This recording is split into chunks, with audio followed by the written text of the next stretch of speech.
I think leaders should ask themselves regularly, what's it like to be led by me? Inviting people to the table is great, but inviting people to the table is not enough. It's about when you're in a room and you're facilitating a meeting, how are you involving the people in the room? If you're not having one-to-ones with the people that report into you, honestly, we're missing a massive opportunity.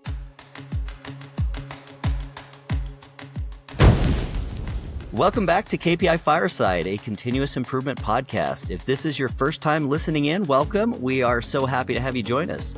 Our mission here is simple: to improve companies and improve careers through continuous improvement. So whether you're just starting out or looking to take your improvement efforts to the next level, this podcast is here to guide, inspire, and empower you.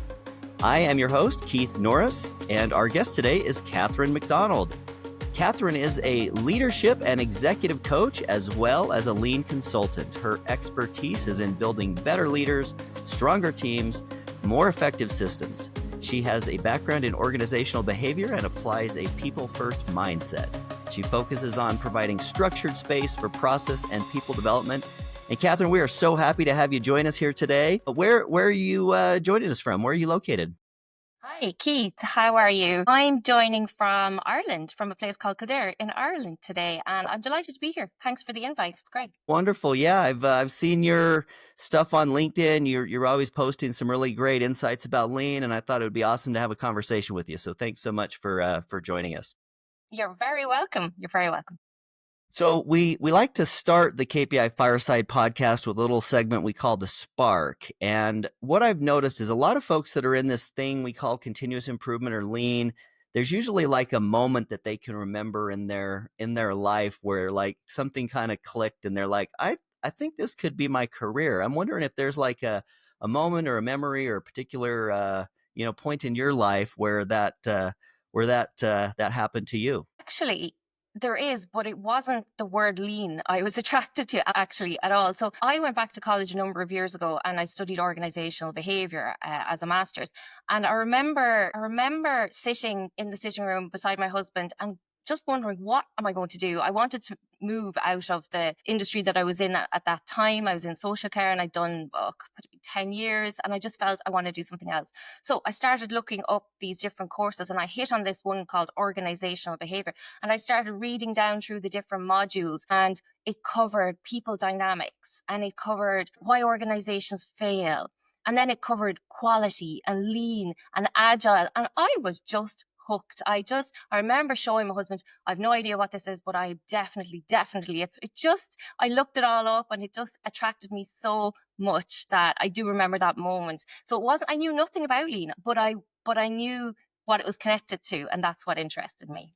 I love that answer. And I find that question so good because all of us have this, like, a lot of times it's like a single moment or a memory where that happened. And I do find that people in this discipline, and I know that lean is like one flavor or one version of this that's like a well-recognized way to discuss it. But the umbrella is much broader. I like to refer to it as just continuous improvement. And I think you touched on something that I believe in, is that there's something inside of us, this like desire to get better and to continue to improve. And I think that this label of lean that fits in this continuous improvement, I think oftentimes captures that. So I love to hear your passion about this as a discipline and how you got interested in that. Maybe you could tell us a little bit about some of your journey. So you have some education, some schooling in this, and now you're as a consultant. What are some of the steps in between?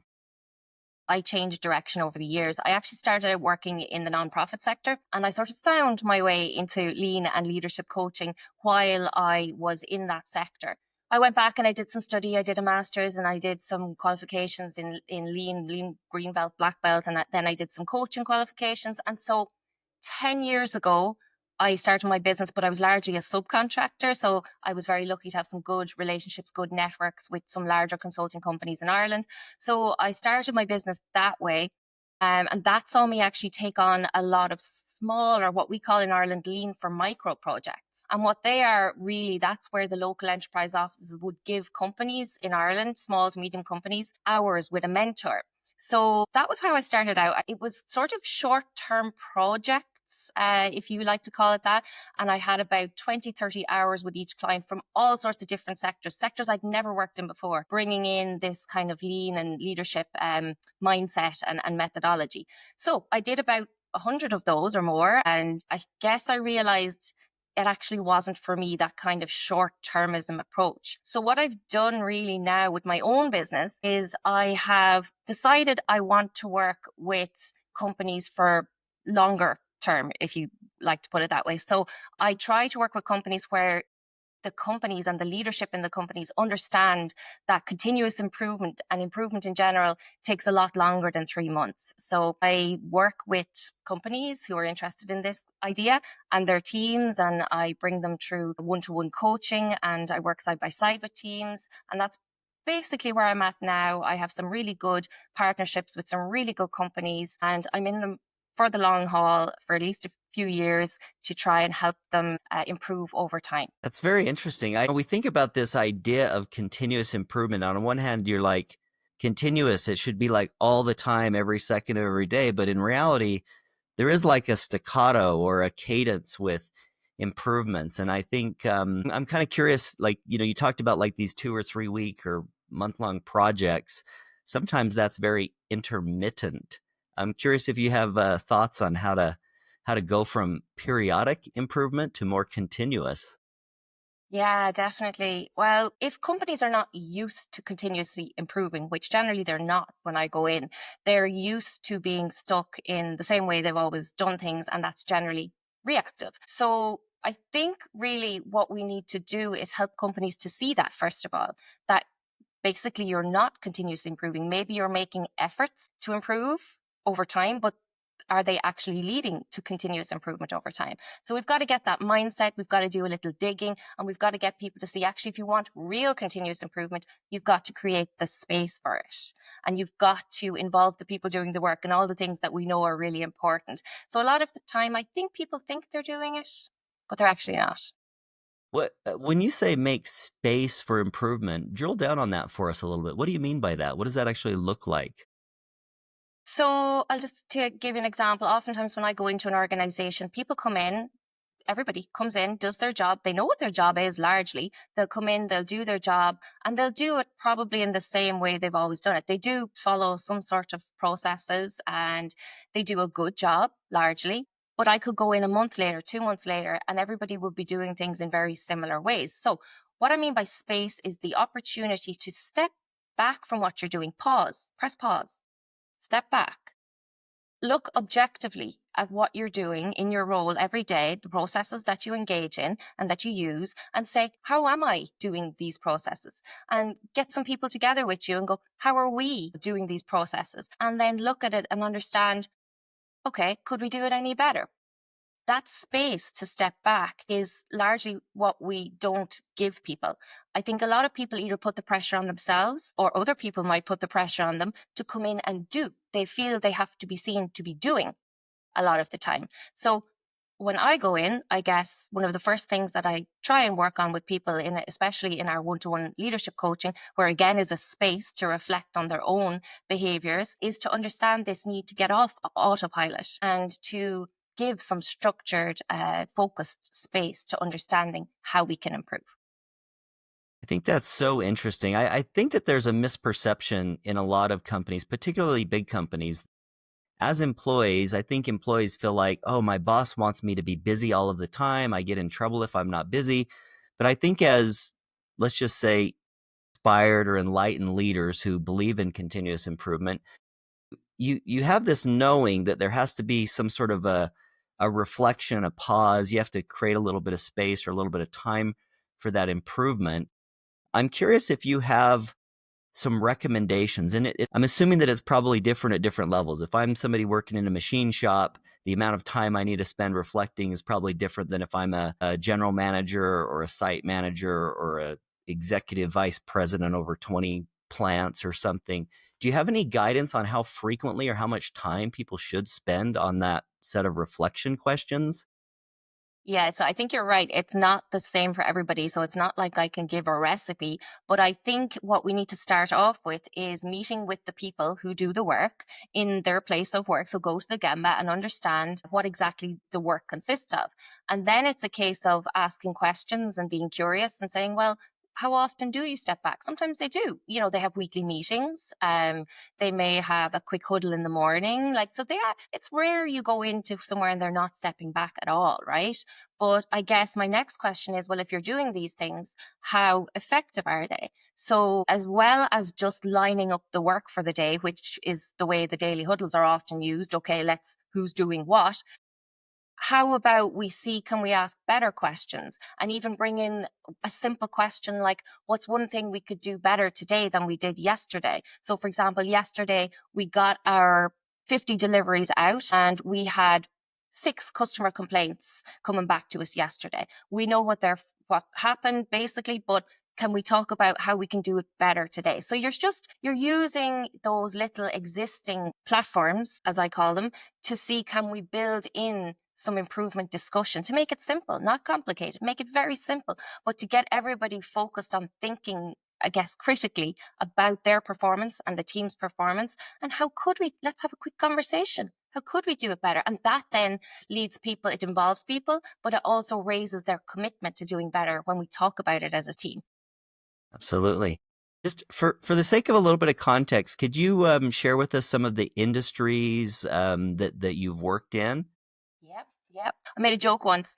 I had to do a speech, and the first thing I said when I stood up is, "So I've worked with butchers, I've worked with bakers. Now, any candlestick makers here in the audience?" Because honestly, I've just worked in so many different types of industries. So nonprofit would have been my background. So I've worked in a lot of nonprofits, specifically in the disability sector, a lot of the time because that was my area. So I tried to do a bit of work there. And then moving to hospitality. So I've worked in lots of different hotels and cafes and bars. And then I've worked in different types of retail and shops. So anything from a regular grocery shop to a bridal shop. I've worked in printers. I've worked in food and drink manufacturing. Honestly, there's just been so many, I couldn't even give you the list.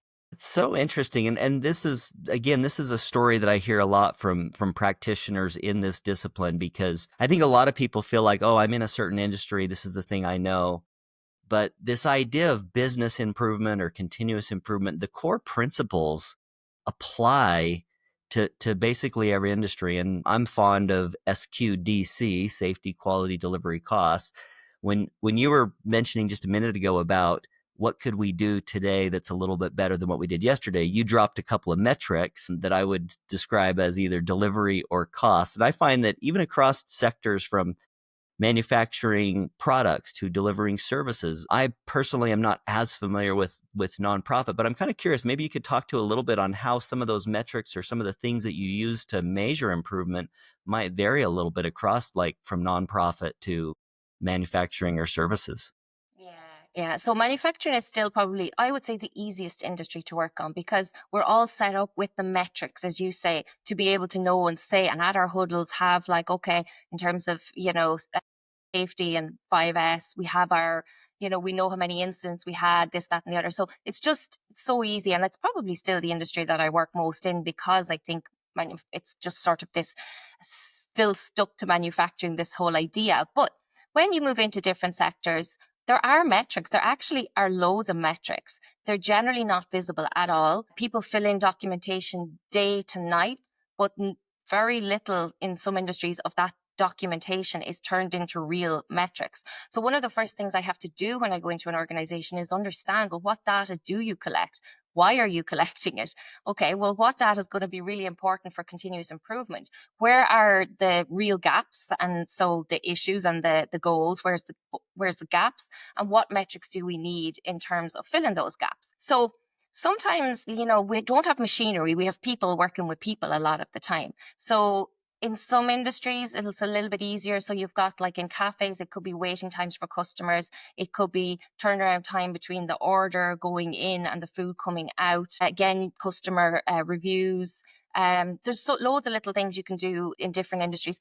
I find it's a little bit more difficult in nonprofits. And generally, what I try and do is really zoom in on the customer experience as the metric.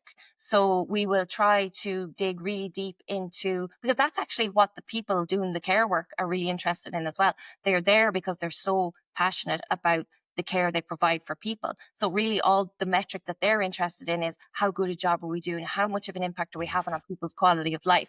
So our questions and our metrics need to be designed about the quality of life and experience that those clients are getting. And in some cases, there just aren't good enough systems to get that feedback. So part of the work I do is around getting that feedback. And when we get that feedback, it informs us then, well, which systems do we need and practices and behaviors and processes do we need to work on internally to provide the client with a better experience?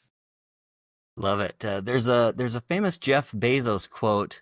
Somebody interviewed him about how do you stay on top of innovation and always know what the best products are. And he kind of shot back and said, look, I don't concern myself too much with that. We build a strategy on the things that are not going to change. And for us, it's people want lower prices and people want faster delivery. And I think that's a pretty good lesson for pretty much everybody in every industry. I've got a family member right now who's going through a diagnosis that he's has cancer, and they've done some scans, and he's waiting 2 weeks now for these scans to be read, and the whole family's just sitting here like, really? Like, this person's afraid for their life. They think they're going to die, and the best we can do is 2 weeks to read their scans. And it dawns on me that, in every industry, everybody wants things faster. Everybody wants a better price. And a lot of, the discipline that gets the lean label put onto it, which sometimes I think is a little bit myopic for what we're actually doing, how some of these principles are just so universal. Delivery, like you go and you order a coffee at the coffee shop. Sure, you want your coffee faster. And the other part of it, Keith, is so there's two sides, I guess. There's the customers, and then it still do always go back to the importance of the voice of the customer. Why do we exist? To provide a product or a service for our customer. So the customer, what the customer thinks matters hugely. And then secondly, the people who we've employed within our company, I guess getting the metrics around how they feel about the company, how engaged they are in the work, what would make their work easier, faster, better. That all matters too. And oftentimes I think that's really overlooked. And I know we hear about employee engagement and it's all over LinkedIn, but really I wonder, are we harnessing people in the way that we could or should be within, whether it's our hospitals or hotels? Are we actually, showing people they're valued, developing them, supporting them to do the work in the first place? And I really don't think we are. I think when it comes to the traditional 8 wastes of lean, I think that underutilized talent is probably one of the biggest waste that exists for most people. I have a belief that everybody would rather work in a company that's engaging, that they feel like their work matters, it feels like they're making a difference. Of course, they're well recognized financially or in various ways, but not everybody is in that situation. Some people are in a situation where they hate going to work or they feel like they have to work. What are some of the differences? What is it that makes one company super engaging and exciting and great and one, not so great? I think you probably have some insights on that. Everything always comes back to respect for people. When people feel respected, when they feel valued for the work they do, and when they feel their work is important, when they feel there's a purpose to it, these are not fluffy terms. These are real feelings, and there is a real opportunity to make people feel this way. It's just not done enough. I think a lot of the time, with no real, I guess, it's not a criticism of senior leadership, but it's the way that the leader role has evolved, I think. So we know, you're nodding away, everybody I speak to, we all know that respect for people is a huge cornerstone for continuous improvement and for organizational engagement and all of these things. But when it comes down to how to do it, the way, if you even think about what senior leaders say to mid-level managers, is we want results. You're here, we're putting you in this position to get results. So what do mid-level leaders go and say to their teams? I want results. Okay, I want faster, I want better, I want whatever, I want, we need results. But I think they've forgotten about people themselves and just focused on the results. So instead of saying, I want results, no, there's pressure on me, we need to deliver. What we really need to be saying to engage people and involve people and respect people is, we need results. What can we do to get these results? How can we work together? How can we work more effectively together to get these results? You know, tell me about what you think we can do. But no, that conversation often doesn't happen. I'm a big fan of quotes. Some folks know I've got a little book of quotes. I'll give a little plug for it here. Book of quotes. Yeah. One of my favorite quotes is, in theory and practice are the same. In practice, they're not. So it's one of the things I love about this discipline is the principles of lean or continuous improvement or respect. It's so easy for all of us to say, yes, you should respect people. And if you know me, you know how respect and assertive respect is one of my core values. But I admit I'm not good at it 100% of the time. There's things that I do all the time, every day in my interactions that might come across as disrespectful. And me, just like a lot of other people, you know, there's the quote, it's hard to read the label from inside the jar. It's hard to be self-aware of yourself in reality.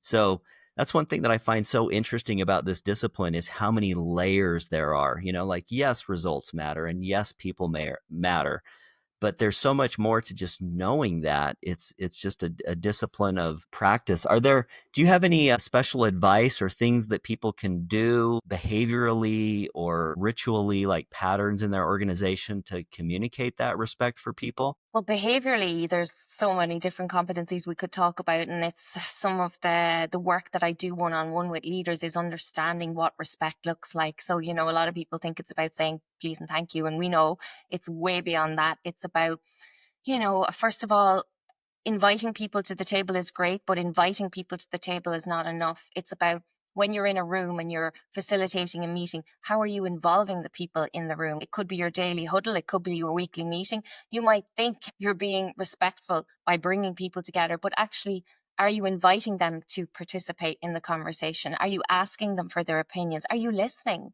without judgment as much as possible, you know, or at least trying to be as curious as possible when they do speak up? You know, it's as much as what you don't do as what you do. And it's about leaders being aware of their own behaviors in their interactions with people. And yeah, maybe not always doing the right thing, but at least having the ability to reflect on it afterwards, maybe go back and say sorry if you didn't do the right thing. And then being able to say, well, you know, what caused me to act like that?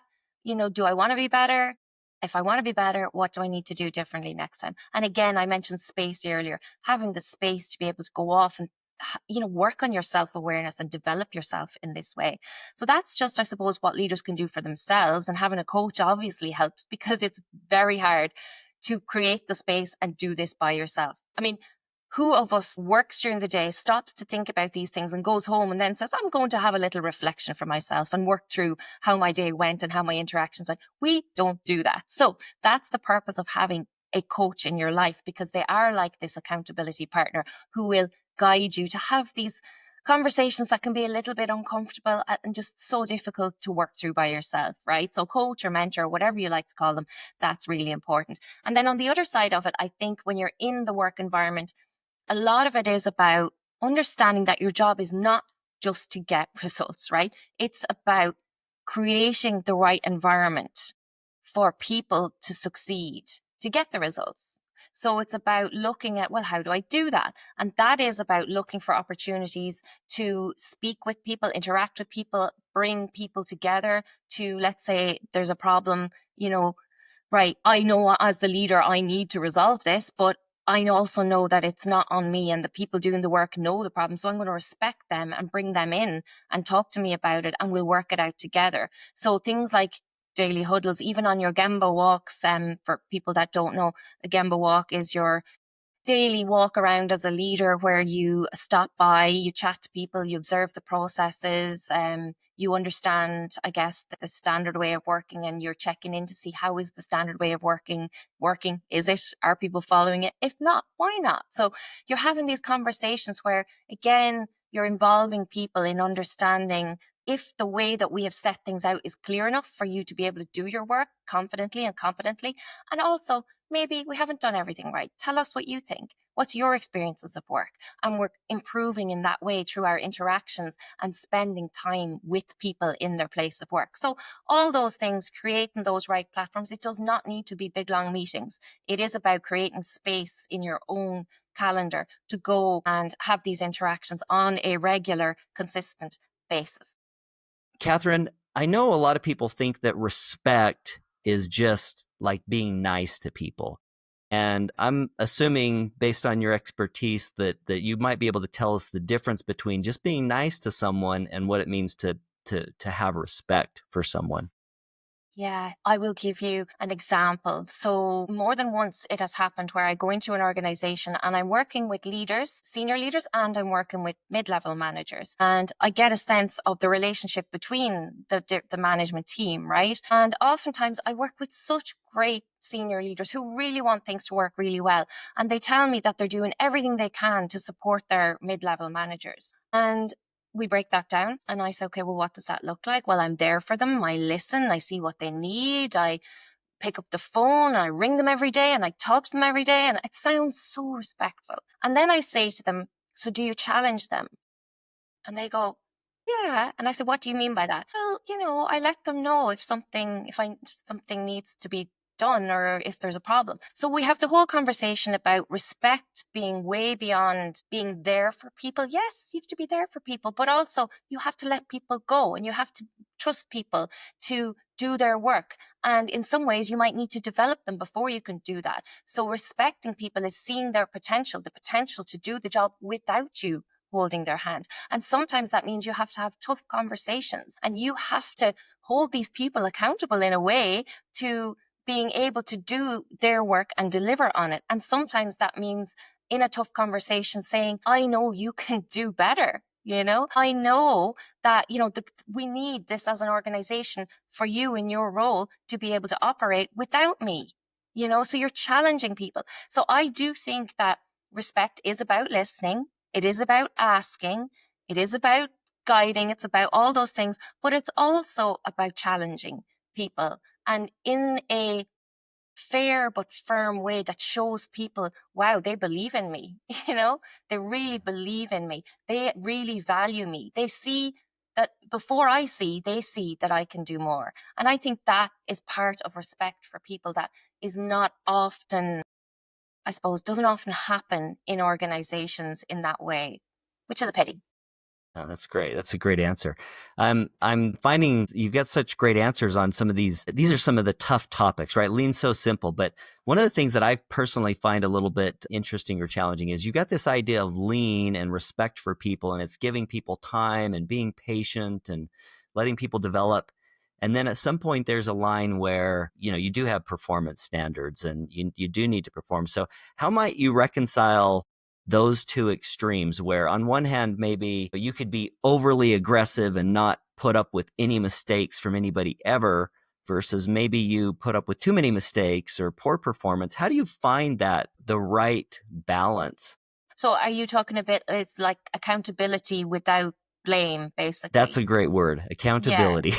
Yes, that's kind of what I talk about with my leaders that I coach. And it's some of the questions I ask them is, and I explained just what you said. And I said, how do you do this? How do you protect and maintain your relationships and get on well with people and, enjoy your day and make sure they enjoy their day. But at the same time, how do you make sure that they do the work that, that needs to be done? Because ultimately it's going to come back on you as well, right? So yes, that is really, really tough. And I do think that one-to-ones are my biggest go-to for leaders and managers. I think if you're not having one-to-ones with the people that report into you, because most of us are in a hierarchical system here, honestly, we're missing a massive opportunity. When I actually train leaders to do one-to-ones because oftentimes I go in and they're just not done or not done consistently.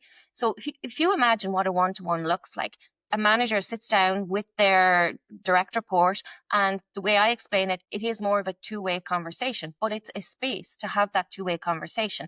And within that two-way conversation, what the manager is saying is things like, what's going well for you? What's not going well for you? Okay. And talk to me about the things that are not going well. Let's work through them. And gosh, well done on the things that you are making progress with. And that's really great to see. And I must stop by and look at that. And you're having a really good, uplifting conversation about that. But you are getting deep into what's not going well.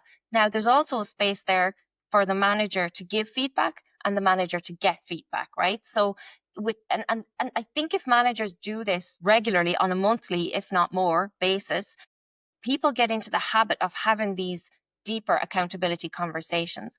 And one of the managers that I work with actually turned around to me a few weeks ago and he said, like, I said, how are you getting on with your work? And he was kind of snowed under a little bit. And he actually turned around and he said to me, you know what, my manager's holding me more accountable now. We have a great relationship, but the relationship has just become a little bit more formal of late, probably because it had to. But I feel that that's what I needed. I needed somebody to turn around and be very clear with me about the deliverables and the expectations. And if I didn't have that, I probably was trying to do everything, or I didn't know what the priorities were. So these one-to-ones gave that manager and his direct report, who's also a manager, that opportunity to really figure that out, get it clear what support you need. And then of course, if it's done, great, because everything was clear and the support's in place. If it's not, we up the one-to-ones. We have them every week instead of every 1 month. Maybe we reduce the actions, but maybe we look at workload, but we keep, I guess, applying our PDCA, our Plan, Do, Check, Act to our one-to-ones and to our accountability, as well as do our processes to understand how do we help this person to become more accountable? Because actually, it's a skill. It's a skill to be accountable. So it's my job as a manager, if my team aren't being accountable, to develop them to be accountable. And we keep working at it. I love it. I love that. I love that answer. What would you say is the best way to run one-on-ones? Okay. So one-to-ones, I believe, should be done at least monthly. So every manager should have at least one-to-one with every direct report at least monthly. Now, some people will need more than just one a month, and that's something to be worked out, but definitely at least monthly. So within those one-to-ones, I do think it needs a semi-structure. And it does need to be documented in parts. Otherwise, we don't get that flow between one-to-ones, and it's not really developing people over time. So we do need that bit of documentation and actions. And basically, you're looking at the managers asking simple questions. What's going well? What's not going well? Have you any feedback for me? Would you like some feedback from me? And okay, in terms of what's challenging you, what are the actions that you're going to take? And let's work through those to understand those and let you go out and take them before I see you again next month. And then we'll come back and we'll check in, pretty much following our PDCA cycle. We'll check back in to see how you got on with those actions. And then we'll go from there and see what the next steps are. Awesome. That's great. Excellent. Thank you for doing that. I feel like that's a hot topic that everybody's trying to figure out how to get those just right. On this one-on-ones, do you have any like special questions? I know you touched about a few, like what's going well, what's not going well. Are there any questions that you're particularly fond of, or maybe you've seen used in specific instances that worked particularly well? I like to keep it fairly open, but there's another question I didn't mention there. So it's a case of, well, okay, how do you know in your mind that you're doing a good job? So that's where, if we have metrics tied to the role, which again, some companies do, some don't, we can bring those in. Now, I think metrics are more important for the person doing the work than they are for the manager, because everybody wants to know they're doing a good job. So when we write our job descriptions, if we put metrics in there, they really should be for the person to assess themselves and then have a conversation about it in their one-to-ones. Again, I kind of take all these lean tools and principles and apply them to people, not just processes. But that for me is a pull system, not a push system. We often push metrics and push tasks onto people. Whereas when we set up one-to-ones to pull that information, the relationship between managers and their direct reports is so different. And it turns into a supportive, trusting relationship, as opposed to the manager, being in command and control and being seen as, on a different level. Yeah, you mentioned something there about who the metrics are for. Do you have thoughts or opinion on is it important for the individual to touch the number, or to take, how do they take responsibility for the metrics? You're nodding your head. I'm curious if the best way to do that. Some people just have things that are reported and they're put up on the wall, but I think that there's a little different behavior that's ideal in some Yeah, so there's team metrics, right? So you have your SQCDP board, right? And you've got your team metrics on that, and everybody knows what the team metrics are, and they're called out every morning. But then I think you've got your individual metrics. Now, I'm not a fan, let me say, of performance reviews and rating people. I do not believe in that. I do not believe it's good for any relationships in any organization, but I am a fan of self-reporting and feedback. So what I mean by that is if you get a new report, a new employee into the organization and they're your direct report, I would always in the first one-to-one ask them to self-report on their own measures. So I would say, right, well, I don't really want to be coming to you telling you about your performance. I want you to come to me. So I want you to set up an Excel sheet and talk to me in our next one-to-one about the measures that you see that are really important, that are telling you that you're doing a good job. And then I'll give you feedback, and we'll talk through it. But that's the way I think it should work. I love that. I'm a fan. I call it the daily number, and I believe every person in every organization should have their own daily number that they're responsible for. We actually use a little app called Stand Up Alice for reporting on the daily huddles each day. And it has like, what did you do? What are you doing? What's your daily number? And everybody's daily number is a little bit different, a little bit unique. And again, there's flexibility in there because depending on your type of work, if you're doing the same thing every day, your number might be the same every day. But some people might have more project oriented work where their daily number is the thing that they're using to get feedback on their performance and to make adjustments from day to day. And that's kind of the essence of a continuous improvement system is you have to have measurements so that you can see, are we on target? Are we not on target? That's great. Definitely. Catherine, I'm curious, you've got experience in organizational behavior and experiences in lean. I know that lean sometimes is a polarizing topic. Some people love it. Some people hate it. Some people feel like it's a weapon that's been used against them and they've been terminated because some, private equity company used lean to lay people off. What are some of the things that you think are great about lean that should be applied? And what are some things that maybe people tend to get wrong about lean? Okay, the things that are great about lean, I guess if we go beyond the lean words and the buzzwords, lean, the lean tools are what we hear most about, Kaizen, Kanban boards. When people talk about lean, they often bring those words into the conversation. Not everybody, but often. Even in college, black belt level, I have to say and have to admit, I came out not understanding that lean isn't this bunch of projects you do in organizations. I'm almost ashamed to admit it, but there wasn't this deep understanding in me that lean is about connecting with the people that we work with. It's about understanding, from people's perspective, what's going well, what's not going well. And it is about using the right tools and working on systems to make work faster, better, cheaper, all the rest. But it's about the how and it's about the people. And it's not a project. It's about an ongoing way of working, which is built on respect for people and continuous improvement. So they're the things that are great about lean, that the essence of it, the focus on people, the focus on involving people, on respecting people, all of that is amazing. If every company did that, we'd have a different world, right? The things that are not so good about lean is that people don't understand that, I guess. There are people that go in, consultants, managers, who do a course in lean, maybe a belt. I'm not a fan of the traditional belts. I think they're backwards, to be honest, because we have to get to black belt before we understand that leadership is such a huge part of influencing lean and how to lead on lean. We don't cover that very much in white belts, green belts, but most people go to the white belt or green belt level. Some of them, yellow belts, probably most people do.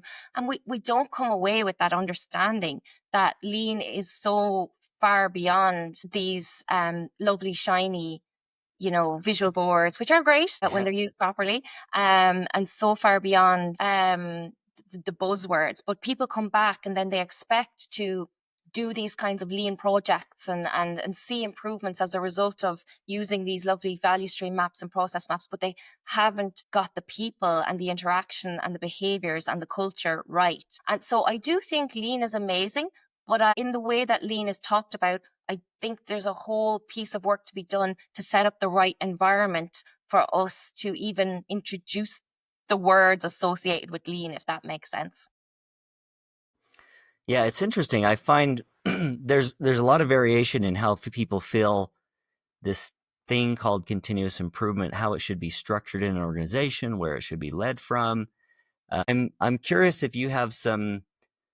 Well, and let me also start by saying, look, if we compare work today in 2025 versus work in factories in 1920 and Henry Ford's automobile, work conditions have gotten better. I think on average, most of us enjoy our work. In so many ways, things have gotten a lot better. If we look forward into the future, what are some of the things that you think people can look forward to, or improvements in how this continuous improvement thing, how this discipline evolves, or how work evolves? Yeah. So, I mean, organizations are investing more in leadership development. I think they're understanding that leadership development isn't just a workshop, a 1 day training, right? So, I do think we're getting better at investing in developing leaders to be able to lead on things like continuous improvement and lean and whatever other quality methodology you want to talk about. But so that's one thing. We're getting more understanding. The second one is obviously with technology and technological advancements. I would hope that it will get easier, that we won't have to, put as much work into the things we have to do right now to notice problems, to even solve problems, to analyze problems. I would hope that technology will be there to do some of that for us, and it will free us up to just focus on supporting each other, working together, that we'll be focusing more on problem prevention in a more proactive way than focusing on cheapers putting out the fires. So I guess that's my hope. I don't know, because it could go the other way. It could go the other way, but we have to hope. Well, one thing I know, I've worked, like you, with a lot of different industries and a lot of different disciplines, and even some of the biggest companies that I thought were at the top of their industry. It seems like every company always needs more people that know how to solve problems in like a constructive, structured way. I feel like there's an overabundance of people that shoot first, aim later, kind of thing. And that's one thing that I love about this discipline, is just the idea of plan, do, check, act, strategic alignment, so many things like that. I think, Keith, though, we have to get better at that, like really a lot better. So if you think, even just, I always go to the C's in PDCA and DMAIC, and oh my gosh, the amount of organizations that do plan, do, but don't check in properly, don't like follow up. And it's the same with DMAIC. We get to a certain point where we understand the problem, we improve, we put a stopgap in, but then we don't put a control on it. So I think I would love to see that part getting better. Not quite sure how we do that, but we have to be, once we're aware of it, I guess we can do something about it. Yeah, I think that's an interesting topic. What does check actually look like, either at the project level, at a department level? What does that look like? Yeah, well, obviously we can only check in on something if it's been, the actions are clear and if there's a measure of it in the first place, which is why we use, our DMAIC for something that needs a measure. And but the check is really, it comes down to, again, this is the leader. This is why we have leaders, not to, give people the solutions, but to bring people together to facilitate these conversations. So the leader, let's say, who's facilitating this conversation using DMAIC, they will walk through, okay, well, okay, let's talk through the problem. Let's make sure that people bring evidence and data into the meeting or whatever it is to make sure that we are clear on the problem. Okay, do we have a measure of the problem? We do. Now we know it is a problem. So yeah, we do have to understand it. So we analyze it, right? Then, right, once we analyze it, we have to come up with the improvements options. So we're going to talk through those. We're going to use effort and impact. We're going to look at cost, benefit, and we're going to come up with what we think is the best way forward. But what a lot of leaders don't do, and this comes down to really their organizational skills, their more systems thinking skills, is that we need now to put a check-in date to come back. It's as simple as that, Keith. Yeah. They just are not doing it. We're not putting check-in dates, and we're not being clear on sometimes actions, roles, and deadlines. We're not structured enough in our conversations and our interactions in many cases. And then, of course, the weeks fly by, something else takes our attention. We focus on that. We do a whole DMAIC on that, and we don't check in on that. And that's what's happening everywhere. Yeah. I like to use the term just business review to summarize that activity of whether it's a daily huddle where we're reviewing yesterday and planning today, or a weekly meeting at the value stream level where we're looking back and looking forward, or it's a monthly level at a business unit. Maybe we're looking at financials, or even on an annual basis, quarterly or annual, where we're looking back at the last year, we're planning the next year. So the idea that there's a business review, and that can happen for a part of the business, or it can happen for a project. And again, a lot of times, one of the things I love about this discipline is the structured problem solving. There's like these models that when you start to understand them, you're like, oh, I can apply this in so many other ways. My favorite is when I hear somebody who tells me that they took some skill that they learned, maybe it's 5S or just anything else, and they applied it at home in their garage or their sock drawer. Like they figured out how to better plan a trip or a vacation or something. So I love that there's so many layers to it. You touched on a couple of things a minute ago that I want to drill down on. I think in Ireland, you mentioned that there was maybe a government program or something to help out with small manufacturers. Did I pick up on that correctly? Yeah. For small to medium enterprises in Ireland. So in each county in Ireland, there would be what we call a local enterprise office.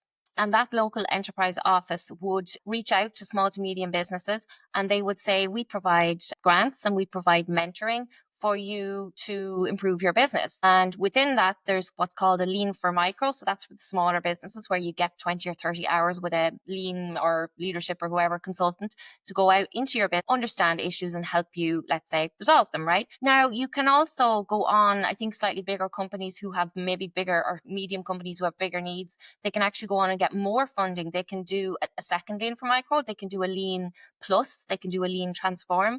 And there are a lot of grants available to companies who will apply for these. We don't get enough businesses applying for them because, as you can imagine, it takes time to step back and work with a mentor on these things. And a lot of people simply, again, I guess, don't think they have the time to invest in this, which is unfortunate.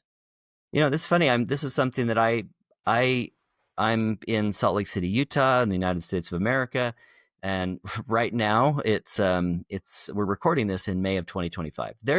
I'm not going to get into politics, but let's just say there's a big conversation about manufacturing and made in America kind of stuff going on, and there are government programs in our 50 states to empower small manufacturers and to help them do more. And I love to hear that that's happening in Ireland too, because that's an example of continuous improvement where we could be general managers of plants working in different countries, and you have this thing that's working well. Hey, we should have this program. We should teach people these skills and these tools and this methodology. We're not necessarily enforcing them to go use them in any particular way, but we're empowering them with skills and knowledge and asking them to go and apply it in their own way. And I think that model, we're kind of discussing how that can be applied by countries to promote manufacturing in their organization. I think that same model can be applied.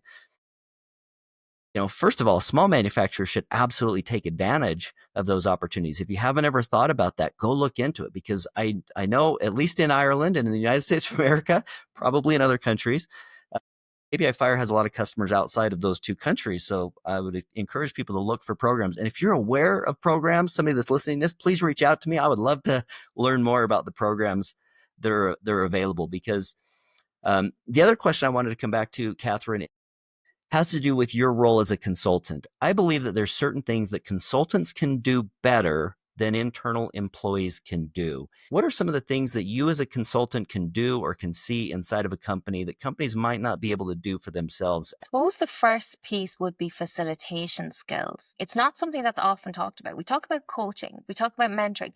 We don't often talk about facilitation, this ability to bring people together and guide a conversation so that the conversation happens in a constructive way, right? So oftentimes I'll see managers and leaders who just struggle with those kinds of chairing a meeting skills, right? Those facilitation skills. So that's because we're so used to it, I guess, it sort of becomes a strength or a skill that wouldn't necessarily be present in everybody in the organization. And it's really important for improvement that you can put structure on a conversation, come out the other end with clear actions and responsibilities and all of that. The other thing, maybe, I suppose I'm speaking from a coach maybe, but we're not afraid to ask the challenging but also emotional questions. So I think as leaders, sometimes leaders are so close to people on a day-to-day basis, they don't want to get into the emotional side because it feels a bit uncomfortable because we have to work with these people every day. So, getting into emotions is that sort of crossing a line or a barrier. But, when you're a coach or a consultant, it's so much easier to say, how do you feel about your work? It's just not this Yeah, fluffy question. To us, it's really important and we understand it, but we're just so used to that language and understand the need for it. So, well, there's two. I like it. That's great. I think the question that might get you fired, everybody's afraid to ask that one, right? Like, why is nobody not saying this? And Yeah. this is maybe some encouragement for any consultants that might be listening. Like, ask the tough questions. That's why we hired you, is to ask those tough questions. So Yes. Yes. I think that's great. I think there's definitely a role for that. Let me ask you. You mentioned a little bit about your own journey and how you got into this discipline. I'm curious if you might have some advice or some recommendations for somebody like yourself, maybe somebody in university, or maybe somebody who's just kind of working in a manufacturing job, and somebody in their company said, "Hey, we're going to implement KPI Fire, and I want you to listen to this podcast," or they're seeing this on YouTube. What kind of advice might you have for somebody who is just thinking, maybe this is more than just a job that I have while I'm going to school? This could be like, maybe there's something more for me here. I suppose I'm a big fan of micro learning at this stage. I probably have done so many long courses in my life, which, I'm happy with. But these days, it's a different kind of way that people learn, right? So micro learning. So I think LinkedIn is a great way to do that. So just connecting with people who you find interesting, who are doing jobs that you find interesting, and don't just connect with them, reach out and say, have you got 15 minutes for a chat about what you do? I'd love to learn more. I do one of those nearly every week. People reach out to me and I've said, absolutely no problem. Why not? When I have the time, why not? And also it's a good chance to reflect, I think, on your own maybe journey or what you're doing in life. These questions are good. So nobody minds you asking them. The other thing is, I guess, go and see, I did that actually. I did some shadowing with a consultant before I went into taking on some work for them as a subcontractor. We got permission obviously, and I went and shadowed and said, what does a consultant do when they go into an organization? So I found somebody to shadow. He's a very nice guy and gave me a good start into this. Those two things would be the most important.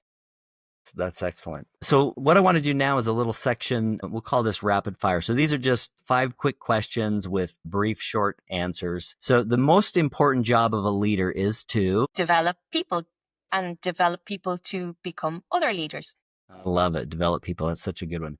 Are there some books that you recommend that people might be interested in? My favorite book is John Whitmore's Coaching for Performance, because it has both the coaching side, but it also has a whole chapter on how you use coaching for your lean and continuous improvement efforts. And it breaks it down into actual conversations. So it's great. I'm adding that one to my reading list right now because I haven't read it yet, but I love book recommendations. Who are some thought leaders, maybe 1 to 3 or a longer list if you've got them, people that you recommend people interested in this continuous improvement discipline should follow? Yeah, so I have to give a shout out to my colleagues Patrick Adams and Andy Ulrich and Shane Doffenbaugh, who I work with on a podcast, and I think they're great and they're just great guys. But then on LinkedIn, there's other people. So Ryan Tierney, actually, he's the owner of Seating Matters, and he wrote a great book, and should look him up. Olaf Better, he's great on LinkedIn. Elsa, she's brilliant. Karen Martin, I think she's great. Katie Anderson, Chad Barita, there's so many, but they're some of the people I follow who just put out great content, and there's great learning from their posts. Oh, wonderful. Thank you. There's a few names in there that I'll have to go follow myself. What is your favorite go-to problem-solving tool from the Lean Toolbox? We know it's not all about the tools, but I'm wondering if there's one that you find yourself pulling out, more frequently than others. Yeah, well, I believe that curiosity is the most important trait of anybody in this position of a consultant and a coach. So I would go with 5 whys, whether it's 3 whys or 8 whys, but I would go with the whys because I think they're your ultimate tool to understand, to get to the root. You could say root cause, but I think 5 whys is how you get there. So I'll go with that one. I'm with you. That's one of my favorites as well. I love to get to one of my favorite questions is, what is the problem that we're actually trying to solve here? So many discussions can go on and on and on. If you can get to what is the problem that we're trying to solve, man, you can really save a lot of time. Continuous improvement is? I think it's the habit of staying curious and proactive. What is one question that leaders are not asking, but perhaps they should be? I think leaders should ask themselves regularly, what's it like to be led by me? So what that means is, I guess you are looking at the job you have as a leader and the impact you're having on the people, processes, environment around you, and looking at it from their perspective as opposed to your perspective. So it's a little bit of shift in perspective, which I think doesn't always happen. Wonderful. Yeah, I love it. I love it. Well, Catherine, thank you so much for joining us. For anybody that wants to connect with you outside of this podcast, how might they connect with you or follow you? Yeah, so I'm on LinkedIn under Catherine McDonald. My company's name is MCD Consulting. And if you just put in Catherine McDonald, Lean Leadership Coach, it'll pop up. Wonderful. Wonderful. Well, thank you so much for joining us today and having this conversation. You shared such good wisdom and such a good perspective on this discipline of continuous improvement. I'm super grateful for having you join us here, and hopefully we could do this again sometime in the future. This has been so much fun. Yes, absolutely. Thank you, Keith, for having me on. Really appreciate it. Great chat. Absolutely. This episode of KPI Fireside is brought to you by KPI Fire. KPI Fire is continuous improvement software. KPI Fire helps you align strategy, drive execution, and engage your people, all in one powerful software platform. So whether you're leading a team or transforming an entire organization, KPI Fire is your partner in achieving breakthrough results. You can learn more at kpifire.com. And Catherine, thanks again so much for joining us. It's been a real pleasure. If anybody listening would like to suggest a guest, ask a question, or give us ideas for future episodes or content, you can reach out to me, Keith Norris, on LinkedIn. And this concludes this episode of KPI Fireside, a continuous improvement podcast. If you have enjoyed today's episode, be sure to follow us on the socials and share the podcast with friends or colleagues who are as passionate about continuous improvement as you are. And you can find us wherever you get your podcast. Until next time, keep driving progress and sparking change.